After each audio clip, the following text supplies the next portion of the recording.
به نستعين على أمور الدنيا والدين صلى الله وسلم على سيدنا ومولانا محمد خاتم النبيين وعلى آله وصحبه أجمعين رب اشرح لي صدري ويسر لي أمري. Puji syukur kehadirat Allah Subhanahu wa Ta'ala. Salawat dan salam kita haturkan kepada baginda besar Nabi Agung Nabi Muhammad sallallahu alaihi wasallam. Ma'asyiral hadirin wal hadirat, jamaah yang dirahmati oleh Allah, kita sambung kajian daripada pembacaan As-Siratun Nabawiyah, sejarah perjalanan hidup baginda Nabi besar Muhammad sallallahu alaihi wasallam. Kita masih berada di pembahasan ketika Nabi besar Muhammad sallallahu alaihi wasallam masih disusui oleh Siti Halimah As-Sa'diyah. Seperti yang sudah kita dengarkan di pertemuan sebelumnya, bahwasannya baginda Nabi besar Muhammad sallallahu alaihi wasallam diasuh oleh Siti Halimah dari umur beliau belum sampai 1 bulan. Diasuh oleh Siti Halimah. Dan kita sudah dengarkan apa saja yang didapatkan, yang dirasakan oleh Siti Halimah As-Sa'diyah ketika beliau mengasuh baginda Nabi besar Muhammad sallallahu alaihi wasallam dari keberkahan yang Allah berikan, kelapangan rezeki. Dari sini ulama mengatakan bahwasannya barang siapa yang Nabi selalu berada di sisinya, maka insya Allah keberkahan akan selalu mendampinginya. Barang siapa yang selalu bersama baginda Nabi besar Muhammad sallallahu alaihi wasallam, maka keberkahan akan selalu mendampinginya.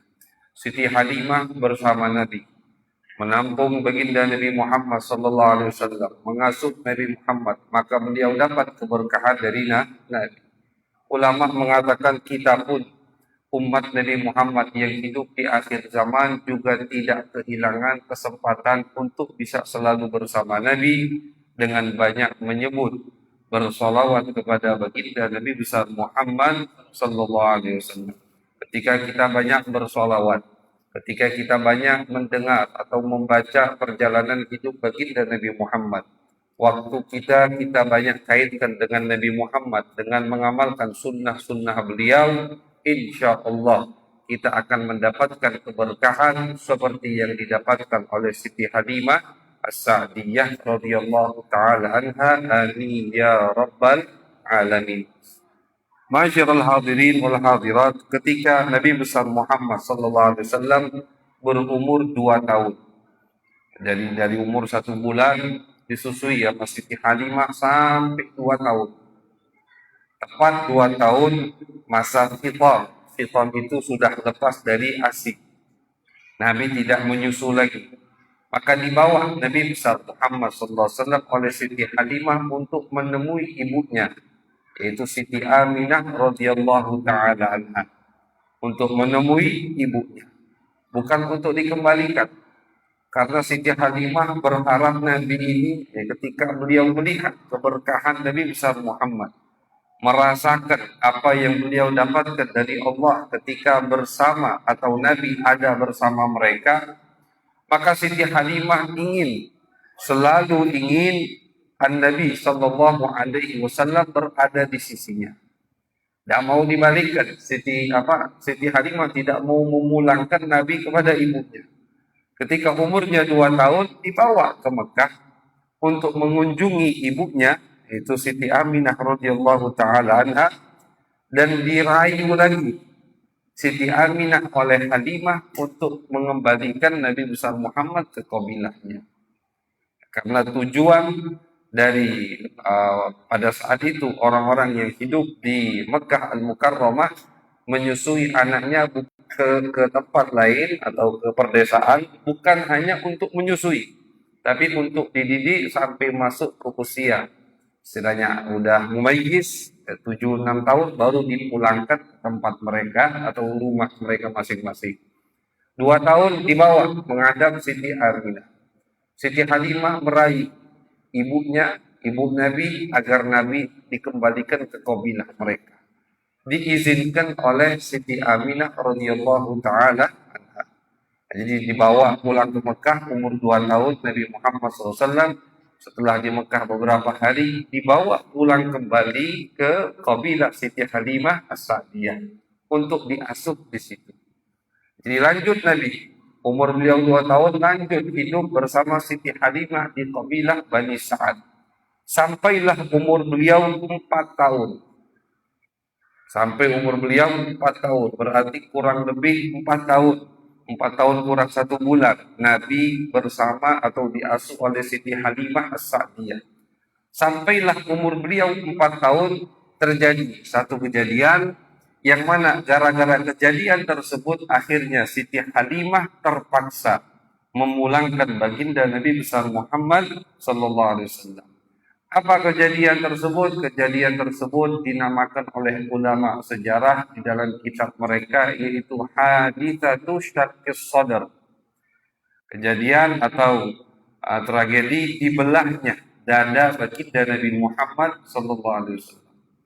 Jadi dada Nabi itu dadanya Pak itu pernah dibelah sebanyak 4 kali. 4 kali. Yang pertama ketika Nabi sedang diasuh oleh Siti Halimah As-Sa'diyah. Tiba-tiba saudara Nabi, saudara susur Nabi itu lari nyari ibunya, Siti Halimah. Lari ketakutan. Ketika lari ketakutan ketemu Siti Halimah, ada apa? Kata Siti Halimah, kata anak Siti Halimah, wahai ibuku, saudaraku yang dari Quraisy, maksudnya Nabi Muhammad SAW, diculik sama orang. Diculik dan mau dibunuh. Tidak paham, anak kecil. Akhirnya Siti Halimah panggil suaminya cepat-cepat nyari Nabi besar Muhammad SAW. Ketika ketemu, Nabi sudah selesai. Sudah selesai dibelah dadanya. Pucat bukan Nabi Muhammad. Masih 4 tahun. Siti Halimah bertanya kepada Nabi, wahai anakku, apa yang terjadi? Nah, ini Nabi yang menceritakannya. Nabi yang menceritakannya. Kata Nabi Muhammad SAW, tadi wahai ibuku, ada 2 orang datang, pakaian putih, menggendong, ditidurkan aku. Setelah itu dibelah dadaku. Dadaku dibelah, setelah dadaku dibelah, mereka mengambil sesuatu dari dadaku. Ini hadisnya sahih, dan ini bukan terjadi 1 kali, sampai 4 kali. Diambil sesuatu dari dadaku, kemudian mereka cuci, mereka basuh. Setelah mereka basuh, mereka letakkan lagi, mereka tutup dadaku. Ini operasi, tapi tanpa bius, tanpa obat. Langsung dirasakan oleh baginda Nabi Muhammad SAW. Tapi bila alam, tanpa ada rasa sakit sama sekali. Nabi dengan polosnya cerita kepada Siti Halimah, karena beliau masih 4 tahun. Dadaku dibelah, diambil sesuatu, kemudian ketika mereka mengambil sesuatu tadi, mereka katakan, hadza hadzus syaitani minka. Ini bagian setan darimu. Ini bagian setan darimu. Dibasuh segumpal daging tadi. Kemudian diletakkan lagi, ditutup rapat. Siti Halimah As-Sa'diyah ketakutan. Wah, ini kenapa takutnya? Bagaimana ini tetap anak orang. Akhirnya beliau musyawarah dengan suaminya, yaitu adalah Abi Kabsyah, untuk memulangkan baginda Nabi besar Muhammad sallallahu alaihi wasallam. Dipulangkan Nabi besar Muhammad sallallahu alaihi wasallam. Nah, itu terakhir masa Nabi bersama Siti Halimah As-Sa'diyah di kabilah Bani Sa'ad. Dan pembelahan dada ini terjadi 4 kali. Yang pertama ketika Nabi umur 4 tahun berada di kabilah Siti Halimah As-Sa'diyah. Kemudian yang kedua ketika Nabi umur 10 tahun. Nabi umur 10 tahun di kota Mekah kembali dibelah dada baginda Nabi Muhammad SAW oleh malaikat. Tentunya yang ngebelah tadi itu malaikat. Dibelah dada baginda Nabi Muhammad SAW ketika umur 10 tahun. Yang ketiga, ketika Nabi mau mendapatkan wahyu dari malaikat Jibril, umur beliau 40 tahun. Itu dibelah lagi dada beliau. Yang keempat, ketika Nabi mau Isra Mi'raj, mau menghadap Allah Subhanahu wa taala, dibelah lagi dada baginda Nabi besar Muhammad sallallahu alaihi wasallam. Dan empat pembelahan dada tersebut ada hikmahnya semua. Disebutkan semua sama ulama apa hikmahnya dari setiap kejadian dibelahnya dada baginda Nabi besar Muhammad sallallahu alaihi wasallam. Ulama mengatakan yang pertama, ketika beliau masih berumur 4 tahun, dibelah dada baginda Nabi besar Muhammad sallallahu alaihi wasallam. Dan kata ulama ini termasuk cobaan untuk Nabi.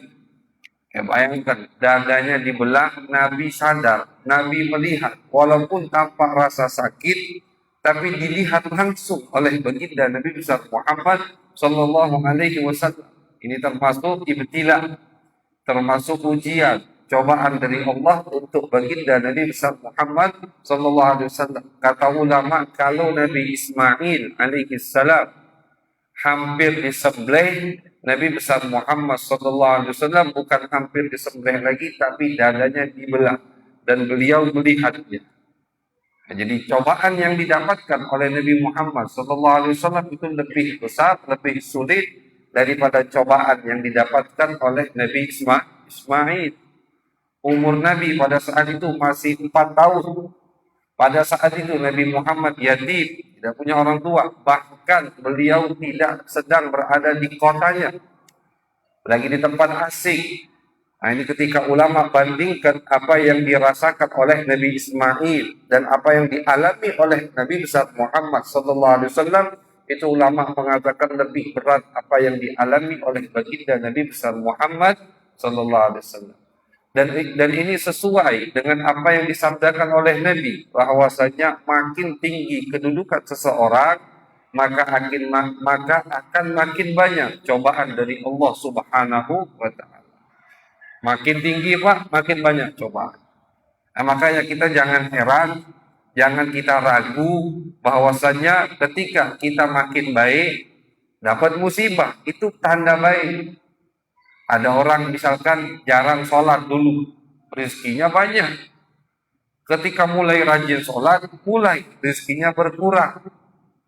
Ada orang dulu bisnisnya lancar, tapi ketika dia mulai rajin beribadah, bisnisnya pas-pasan. Kadang gol, kadang dagus. Jadi jangan kita salahkan ibadah kita, tidak. Itu memang jalurnya atau aturannya begitu. Ketika kita makin baik, akan dapat cobaan dari Allah. Makin kita naik level, makin dekat dengan Allah, makin akan ada cobaan dari Allah.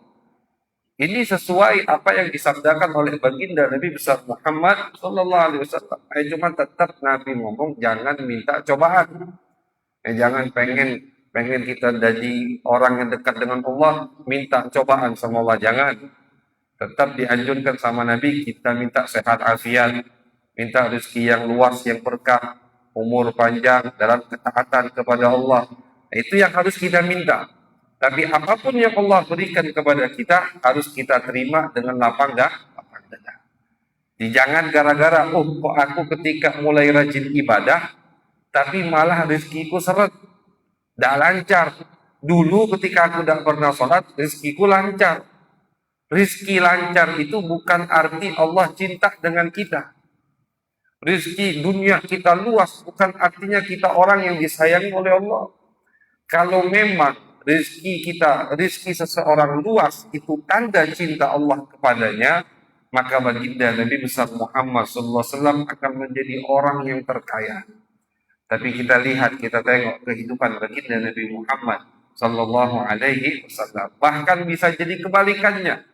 Ketika rezeki orang itu diperluas, tidak pernah ibadah, semestinya dia takut itu adalah bentuk istidraj, penguluran dari Allah Subhanahu wa taala.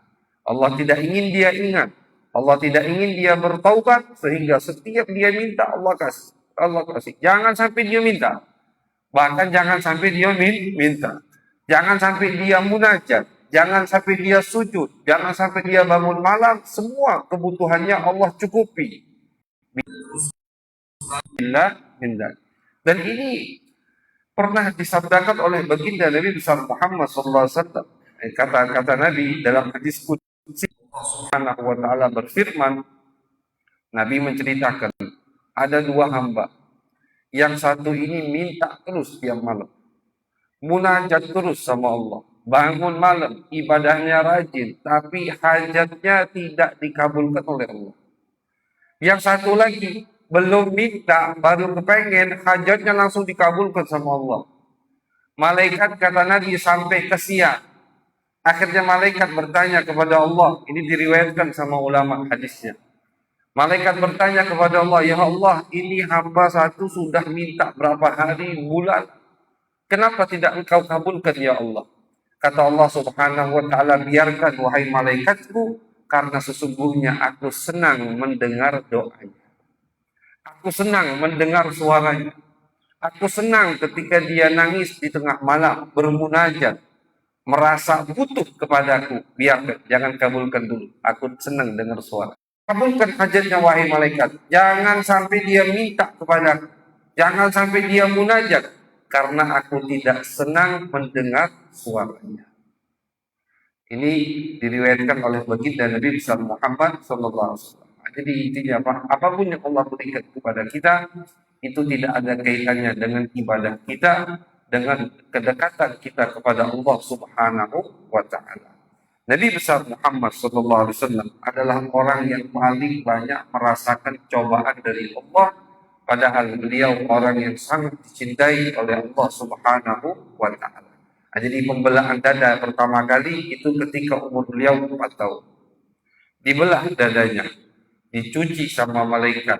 Kemudian malaikat katakan, "Hada hatu syaitani minka." Ini wahai Muhammad bagian setan darimu. Setelah dicuci, dimasukkan kembali. Ulama khilaf, apa maksud dari malaikat ini bagian setan darimu wahai Muhammad? Sebagian ulama, diantaranya Al-Imam As-Subki, beliau mengatakan maksud ucapan malaikat ini bagian setan dari dirimu wahai Muhammad, itu maksudnya ini tempat untuk setan masuk ke setiap Bani Adam.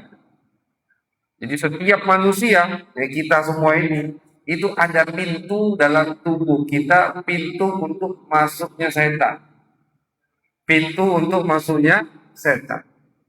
Dari situlah setan akan menggoda kita. Dari situlah setan akan atau iblis akan menyesatkan kita. Dan setiap manusia yang Allah ciptakan ada bagian tersebut, bagian dari setan. Untuk Nabi Muhammad SAW, bagian tersebut dihilangkan ketika beliau masih berumur 4 tahun. Dihilangkan. Bagian setan dari setiap anggota tubuh manusia. Sebagian ulama mengatakan lagi, kenapa harus diciptakan? Misalkan kita kan berpikir, diciptakan, habis itu dibersihkan sama malaikat. Bisa saja Allah Subhanahu wa Ta'ala tidak menciptakan bagian tersebut pada tubuh baginda Nabi Muhammad SAW. Allah itu maha tahu. Allah maha mampu. Jangan samakan Allah dengan makhluk. Kalau kita Pak makhluk, ketika menciptakan sesuatu bisa saja gagal, atau sering kali gagal. Ada yang harus direvisi, ada yang harus diperbaiki, ternyata ini tidak perlu, ternyata ada yang diperlukan tidak ada, itu kita makhluk. Tapi Allah tidak. Nah, jadi jangan kita berpikiran, oh Allah mudah ciptakan Nabi dengan bagian setan pada tubuh Nabi, kemudian Allah ingin menghilangkannya. Tidak. Kenapa Allah ingin menghilangkannya? Kata ulama, kenapa Allah menciptakannya? Padahal nantinya akan dihilangkan oleh Allah. Bisa saja Allah dari awal tidak menciptakan bagian setan tersebut pada tubuh baginda Nabi Muhammad SAW. Dijawab sama Al-Imam As-Subki. Allah menciptakan bagian setan itu pada tubuh baginda Nabi Muhammad SAW karena Nabi adalah Al-Insanul Kamil. Agar Nabi mendapatkan gelar manusia yang sempurna. Nabi itu Pak sempurnanya dari segala hal. Dari semua sisi Nabi sempurna. Dari ciptaannya, ciptaan postur tubuhnya, Nabi sempurna. Dari akhlaknya, Nabi sempurna. Keindahannya, Nabi sempurna. Agar Nabi mendapatkan gelar Nabi manusia yang paling sempurna, maka harus dan mau tidak mau bagian setan tadi ada pada ciptaan baginda Nabi Muhammad SAW. Kalau bagian setan tadi, bagian setan pada tubuh anggota manusia, tidak ada pada Nabi Muhammad, maka Nabi beda dengan manusia yang lain. Tidak bisa setelah itu dikatakan Nabi adalah manusia yang sempurna. Maka yang Allah ciptakan bagian setan tersebut karena Allah ingin kesempurnaan pada jasmani postur tubuh baginda Nabi besar Muhammad sallallahu alaihi wasallam. Kemudian setelah Nabi diciptakan dengan bagian setan tersebut, bagian setan tadi umur 4 tahun, artinya belum sampai Nabi dewasa, belum sempat dipakai pintu itu oleh setan, Allah hilangkan pintu tersebut, bagian tersebut untuk memuliakan baginda Nabi besar Muhammad sallallahu alaihi wasallam. Jadi diciptakan karena Allah ingin Nabi Muhammad menjadi manusia yang sempurna, dan diangkat atau dihilangkan pintu tersebut karena Allah ingin memuliakan dan menjaga baginda Nabi besar Muhammad sallallahu alaihi wasallam dari tipu daya setan. Dan sebagian ulama menambahkan, kalau misalkan Nabi diciptakan tanpa bagian tersebut, maka tidak akan ada cerita seperti ini. Tidak akan tampak kemuliaan Nabi untuk kita. Ini kan ada cerita ketika Nabi diciptakan dengan bagian setan tersebut, kemudian dibelah sama malaikat, diambil sama malaikat. Akhirnya ada cerita. Akhirnya kita tahu atau ada bukti betapa Allah ingin memuliakan baginda Nabi besar Muhammad sallallahu alaihi wasallam. Itu pembelahan dada yang pertama. Kemudian yang kedua, ketika beliau berumur 10 tahun, ulama mengatakan hikmahnya, alasannya dibelah lagi dada beliau. Ketika umur 10 tahun, sebelum itu ada takwilan kedua dari ucapan malaikat, ini bagian setan dari dirimu wahai Muhammad. Jadi takwilan pertama tadi kata ulama, maksud dari bagian setan pintu masuk setan di setiap tubuh anggota manusia yang diciptakan oleh Allah Subhanahu wa taala. Ayah dari guru kami itu As-Sayyid Muhammad Alawi Al-Maliki Al-Hasani, beliau memiliki atau punya pemahaman lain dari ucapan malaikat, ini bagian setan dari dirimu wahai Muhammad. Kata beliau, maksud ucapan malaikat, hadza hadzu syaitani minka, ini bagian setan darimu wahai Muhammad, maksudnya bagian rahmat Nabi untuk setan. Rahmat Nabi untuk setan. Jadi yang diambil sama malaikat itu bukan malaikat membersihkan dada Nabi asalnya kotor kemudian dibersihkan jadi bersih, tidak. Tapi yang diambil sama malaikat itu bagian rahmat dari Nabi untuk setan. Beliau sinkronkan dengan ayat yang berbunyi wa ma arsalnaka illa rahmatan lil alamin. Allah Subhanahu wa taala berfirman, tidaklah kami utus kamu wahai Muhammad, tidaklah kami lahirkan kamu wahai Muhammad kecuali bentuk rahmat untuk alam semesta ini. Semua dapat rahmat baginda dari Muhammad. Orang kafir dapat rahmat Nabi. Musyrikin Mekah, Abu Jahal dapat rahmat Nabi dengan tidak diturunkan azab oleh Allah kepada mereka. Kalau umat-umat kafir terdahulu ketika tidak iman kepada nabinya, sudah melihat mukjizatnya, masih cengkal tidak mau iman, langsung di bumi hanguskan oleh Allah. Beda dengan umat Nabi Muhammad. Coba kita baca di Al-Quran, contoh di surat Asy-Syu'ara atau di surat Hud, banyak Allah ceritakan. Allah kirim Nabi Saleh dakwah di tengah kaumnya, sudah nyampaikan dakwahnya dari Allah, mereka tidak iman. Kemudian mereka minta mukjizat, minta bukti atas kebenaran Nabi Saleh. Nabi Saleh kasih mukjizat, masih kafir, dah lama turun azab, mati semua yang kafir. Nabi Nuh juga begitu, Nabi Hud juga begitu, dah lama. Ketika mereka tidak iman, kemudian minta bukti, minta mukjizat, Nabi tersebut perlihatkan mukjizat mereka, masih tidak iman, langsung turun azab. Nabi Lut juga begitu. Allah perintahkan untuk keluar dari desanya. Allah azab. Nabi Soleh, semua Nabi. Kecuali baginda Nabi Muhammad SAW. Abu Jahal itu masih hidup setelah Nabi Muhammad diutus selama 15 tahun. Selama 15 tahun memusuhi baginda Nabi Muhammad.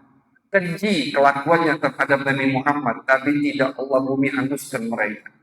Tidak Allah hancurkan orang-orang kafir. Nanti bakal kita dengar bagaimana orang-orang musyrik di kota Taif melempari Nabi dengan batu sampai Nabi berdarah. Allah ingin gencet mereka dengan 2 gunung. Ditolak atau diminta sama Nabi, jangan ya Allah. Rahmat Nabi Muhammad SAW. Wa ma arsalnaka illa rahmatan lil alamin. Untuk orang kafir dapat rahmat Nabi. Orang maksiat dapat rahmat Nabi Muhammad. Apalagi orang yang beriman, orang ahli ibadah yang cinta kepada Nabi, pasti dapat rahmat baginda Nabi Muhammad SAW. Nah, asalnya iblis atau setan juga dapat bagian rahmat dari Nabi. Cuman karena iblis dan anak buahnya setan itu sudah diklaim sama Allah tidak akan bertaubat, kekal abadi di api neraka, sudah divonis sama Allah dari awal, maka Allah keluarkan bagian rahmat dari Nabi Muhammad untuk iblis.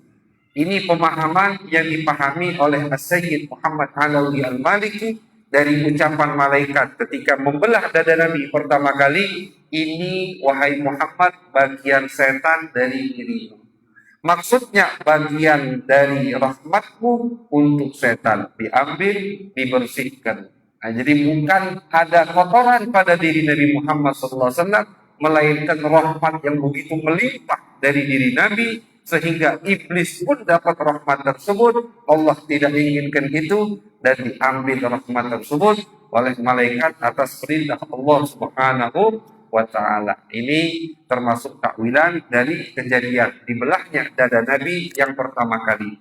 Kemudian yang kedua kali, ketika Nabi besar Muhammad sallallahu alaihi wasallam berumur 10 tahun, hikmahnya kata ulama, karena umur 10 tahun Nabi sudah hampir balik, hampir dewasa.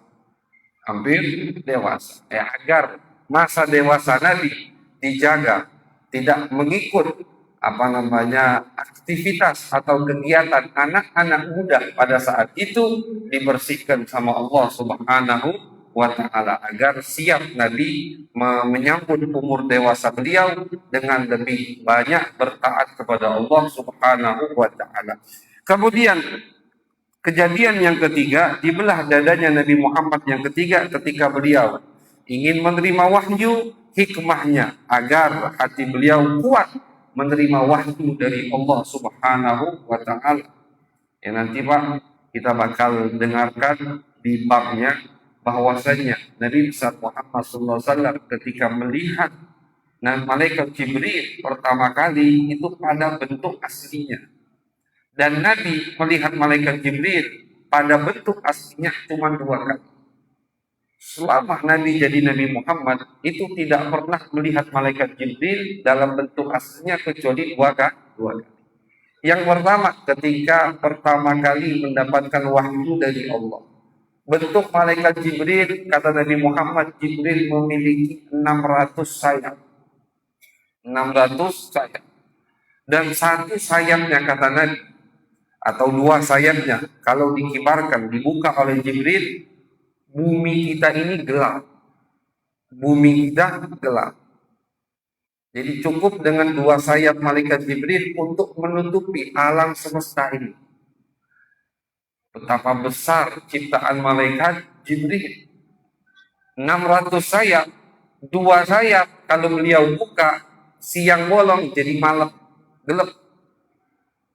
Ketutup dengan sayap malaikat Jibril. Nah, kita bayangkan Nabi ketika sedang sendirian beribadah di atas gunung Hira, di gua Hira, melihat makhluk yang begitu besar.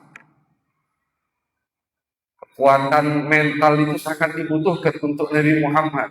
Kalau orang biasa mungkin langsung innalillah, bukan pingsan lagi, innalillah, melihat malaikat ciptaan yang begitu besar, menyampaikan wahyu, yang disampaikan juga berat. Al-Quran itu Pak, kalau tidak disaring, difilter oleh lidah Nabi Muhammad, maka kita tidak bisa baca Al-Quran. Tidak bisa kita baca Al-Quran. Allah yang ngomong di dalam Al-Quran, Allah berfirman di salah satu ayat yang sering kita baca, "Lau anzalna hadzal Qur'an ala jabalin la ra'aitahu khashi'an mutasaddian min khasyatillah." Kata Allah, Quran ini kalau aku turunkan ke gunung, gunung akan hancur lebur.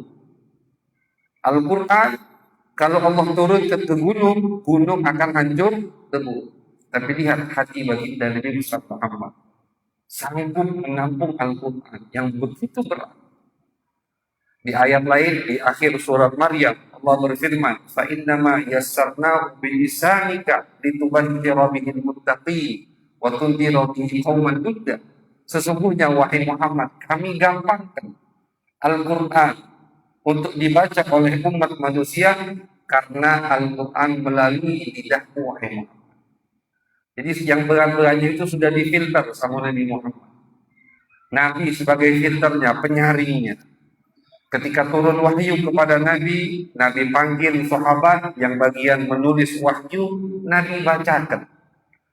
Nabi bacakan kepada para sahabat. Nah, ketika Nabi membacakan wahyu tersebut, tidak seberat ketika Nabi mendengar atau mendapatkan wahyu itu pertama kali. Siti Aisyah meriwayatkan bahwasanya ketika Nabi dapat wahyu, kami tahu. Misalkan di musim dingin, sangat panas, sangat dingin, mustahil orang keringetan. Nabi lagi duduk santai, tiba-tiba Nabi tertunduk dan keringetan. Oh, itu Nabi lagi terima wahyu, sampai keringetan. Pernah diriwayatkan sama sahabat, Nabi lagi di atas unta. Lagi di atas unta, Nabi Muhammad tiba-tiba untanya itu ambruk. Ketika onta tadi ambruk, sahabat kaget, dikira ontanya sakit atau mati atau Nabi kenapa-kenapa. Dan ternyata Nabi tertunduk, lagi diam tertunduk, menerima wahyu. Ontanya tidak sanggup, onta tidak sanggup nunggangi Nabi. Kenapa? Karena Nabi lagi menerima wahyu. Inna sanulqi alaika qawlan tsaqila. Kata Allah, wahai Muhammad, ya ayyuhal muzammil, qumil laila illa qalila. Wahai Muhammad, wahai orang yang bergemetaran, wahai orang yang menggunakan selimut ketika Nabi pertama kali menerima wahyu, bangun malam, karena sesungguhnya kami akan menurunkan kepadamu ucapan yang sangat berat, kata Allah, yaitu Al-Quranul Karim. Butuh untuk hati Nabi. Kalau rohani Nabi, roh Nabi itu sudah sangat kuat. Tapi jasmani Nabi, yang namanya tubuh manusia, jasad kita ini Pak, itu diumpamakan sama ulama seperti burung yang disangkar. Burung adalah ruh, sangkar jasad. Burung tidak sehebat burung, seganas burung, seindah burung, sehebat dia terbang. Kalau sudah di dalam sangkar, tidak bebas. Nah, begitulah perumpamaan ruh di dalam jasad. Kalau ruh Nabi, tidak usah kita bahas lagi, adalah ruh yang paling kuat. Tapi bagaimanapun jasmani Nabi adalah jasad, butuh untuk diperkuat. Makanya sebelum Nabi menerima wahyu, dibelah dadanya yang ketiga kali oleh Allah Subhanahu wa Ta'ala, ditambahkan lagi cahaya, disiram dengan air Zam-Zam, agar makin kuat untuk menerima wahyu dari Allah Subhanahu wa Ta'ala. Kemudian yang keempat kali, yaitu ketika malam Isra Mi'raj, dibelah lagi dada baginda Nabi Muhammad sallallahu alaihi wasallam. Ketika malam Isra Mi'raj, beliau lagi rebahan di Masjidil Haram. Ada riwayat di rumah Ummu Hani, ada riwayat di rumah Siti Khadijah, ada 3 riwayat. Itu nanti di babnya kita ceritakan. Datang malaikat Jibril membawa wadah. Wadah tadi isinya air Zam-Zam, dibelah lagi dada baginda Nabi Muhammad SAW, dicuci lagi, ditambah lagi cahaya agar persiapannya sempurna untuk apa? Untuk menghadap Allah Subhanahu wa Ta'ala. Ini bukan main-main lagi. Kalau yang pas nak menerima wahyu tadi untuk mendengar kalamullah, dapat wahyu dari Allah. Kalau yang keempat ini untuk menghadap Allah, Nabi Musa saja pingsan, tak sanggup. Nabi Musa. Ketika Nabi Musa, wa kallamallahu Musa taklima. Ketika Nabi Musa dipanggil sama Allah untuk bermunajat. Dengar Nabi Musa kalamullah. Ulama mengatakan tidak perlu kita tahu bagaimana cara Nabi Musa mendengar ucapan Allah. Pokoknya Nabi Musa mendengar kalam Allah, berbicara dengan Allah. Setelah itu Nabi Musa karena merasa enak berbicara, bermunajat dengan Allah, Nabi Musa minta, Rabbi arini anzur ilaik. Allah ceritakan ini di dalam Al-Quran. Ya Allah, izinkan aku melihat. Allah bisa dilihat. Cuman bagaimana kita melihat Allah? Wallahu a'lam bishawab. Gimana caranya itu kaget. Di surga insya Allah kita rasa kedewe. Tapi bukan seperti, yang penting bukan seperti kita melihat makhluk. Satu di sini, satunya lagi di situ. Tidak. Allah tidak berada di satu tempat. Allah tidak butuh satu sisi. Allah tidak di depan, tidak di belakang, kanan, kiri, atas, bawah, tidak. Ini semua makhluk, Allah tidak butuh dengan makhluk. Maka yang Allah bisa dilihat. Dengan bukti Nabi Musa meminta kepada Allah untuk melihatnya. Kalau Allah mustahil untuk dilihat, maka Allah akan komeli Nabi Musa. Allah tegur Musa. Tapi tidak dijawab sama Allah. Wahai Musa, kamu tidak bisa melihat. Kata Allah, kita coba. Artinya tidak sanggup. Bukan tidak bisa, mustahil. Tidak sanggup kamu melihat. Kata Allah, walakin indur. Coba perhatikan dulu itu gunung, kata Allah. Kalau gunung tadi, walakin indur ilal jabali fa in istaqarra makanahu fasawfa tarani. Kata Allah, kalau gunung itu tidak ngapa-ngapa wahai Musa, baru kau bisa melihatku. Falamma tajalla rabbuhu lil jabali ja'alahu dakka. Ketika Allah menampakkan cahayanya, Allah bukakan hijabnya, baru sedikit gunung tadi hancur lebur. Wa kharra Musa sa'iqa, dan Nabi Musa jatuh pingsan. Nabi Musa yang sudah dengar kalamullah, 5 makhluk termulia, ulul azmi, Rasul, kitabnya kitab termulia setelah Al-Quran, Taurat. Nabi Musa, siapa yang datang Nabi Musa? Ceritanya paling banyak di dalam Al-Quran. Itu tidak sanggup melihat Allah. Baru sedikit dibukakan hijab, jasmaninya pingsan. Akhirnya ketika Nabi Musa bangun dari pingsannya, minta maaf sama Allah karena meminta yang bukan pada batasannya. Tapi Nabi kita, Nabi Muhammad Sallallahu Alaihi Wasallam melihat Allah. Bukan satu kali, Pak. Kalau kita perhatikan, kita ingat kembali cerita Isra Mi'raj, Nabi itu pulang balik ke Allah. 50 waktu sholat, turun ke Nabi Musa. Kata Nabi Musa, masih kebanyakan. Nabi menghadap Allah lagi. Dikurangi 5. Turun lagi ke Nabi Musa, masih kebanyakan. Ngadep Allah lagi. Berkali-kali Nabi menghadap Allah. Kata ulama, kalau Musa, Allah tidak butuh tempat. Cuman jelas beda. Nabi Musa di dunia, di satu lembah, ketika ingin mendengar kalamullah, ikhla'na alaih, lepas. Sesungguhnya kamu berada di dunia, kamu akan aku bukakan hijab sehingga kamu mendengar kalamku. Tapi Nabi Muhammad naik ke atas sana menghadap Allah menggunakan sendalnya.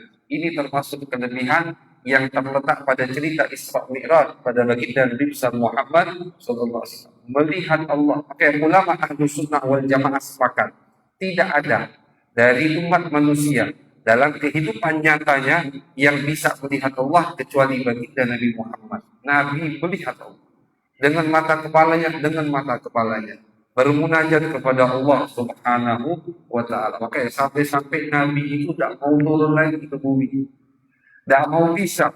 Bayangkan, sudah bertemu dengan Allah, bermunajat dengan Allah langsung. Nabi tidak mau turun lagi. Tapi sama Allah diperintahkan untuk turun karena tugasnya belum selesai. Dan kata Allah, wahai Muhammad, rasa kenikmatan yang kamu rasakan sekarang, aku jadikan di dalam ibadah sholat yang baru aku wajibkan. Makanya Nabi tidak pernah meninggalkan sholat, tidak pernah mundurkan sholat. Sholat itu penghibur untuk baginda Nabi Muhammad. Kenapa? Karena rasa kenikmatan yang beliau rasakan ketika Mi'raj itu beliau rasakan terus ketika ibadah sholat. Makanya jangan disesatkan atau kita ingkari ketika ada yang mengatakan sholat itu adalah mi'rajnya kita. Memang gitu. Ketika kita sholat, makin khusyuk kita sholat, makin khusyuk dalam ibadah sholat, maka seakan-akan kita mi'raj. Maksudnya seakan-akan kita berada di hadapan Allah Subhanahu wa Ta'ala. Nabi itu tidak pernah mengundurkan sholat. Bahkan setiap beliau lagi sumpah, hanya terus Bilal, Bilal masuk belum sholat. Bilal masuk belum sholat. Belum ya Rasulullah, bentar lagi, habis sibuk lagi, hanya lagi Bilal masuk belum sholat. Karena menghibur beliau sholat. Kenapa? Rasa yang beliau rasakan ketika melihat Allah, Allah jadikan di dalam ibadah sholat. Makanya butuh untuk menghadap Allah. Ini menghadap Allah, bukan cuma dengar kalam Allah, butuh untuk diperkuatkan kembali hati baginda Nabi besar Muhammad SAW agar jasad beliau kuat. Dan bayangkan Nabi itu ketika Isra Mi'raj diperjalankan dari Mekah ke Baitul Maqdis. Cepatnya itu secepat kilat, secepat cahaya, secepat suara, tidak tahu lagi kita secepat apa. Dan kata ulama, lihat kekuatan jasad Nabi. Orang kalau kecepatan seperti itu tanpa ada penghalang bisa hancur lebur. Dengan kecepatan yang begitu cepat, seperti yang dialami oleh Nabi Muhammad SAW, tapi beliau segar, tidak hancur kulitnya. Walaupun begitu cepat dari Makkah ke Baitul Maqdis, dari Baitul Maqdis naik ke langit sampai langit ketujuh sehingga menghadap Allah Subhanahu wa Ta'ala, ini semua butuh proses sehingga diperkuatkanlah hati baginda Nabi Muhammad SAW sebelum melaksanakan atau diperjalankan Isra Mi'raj. Dibelah dada beliau, dikuatkan lagi dan ditutup oleh malaikat Jibril. Anas bin Malik mengatakan, aku pernah melihat bekas jahitan itu. Jadi ada bekas jahitannya. Ada bekas jahitannya. Kata Anas bin Malik, aku pernah melihat bekas jahitan tersebut di dada baginda Nabi Muhammad SAW. Lurus kata Anas bin Malik. Artinya dijahit betul, dibelek betul dan dijahit betul. Bukan hanya perumpamaan, bukan. Betul-betul dibelek 4 kali, dijahit 4 kali. Dada baginda Nabi besar Muhammad Sallallahu Alaihi Wasallam. Nah, karena kejadian ini, dibelahnya dada baginda Nabi Muhammad, Siti Halimah ketakutan, takut kenapa-kenapa Nabi Muhammad, sehingga dikembalikan beliau kepada ibunya Sayyidah Aminah radhiyallahu taala anha dan diasuh kembali oleh Siti Halimah sampai nanti Siti Halimah menghadap Allah Subhanahu wa Ta'ala. InsyaAllah akan kita lanjutkan di pertemuan yang mendatang. Mudah-mudahan diberikan kesehatan oleh Allah Subhanahu wa Ta'ala.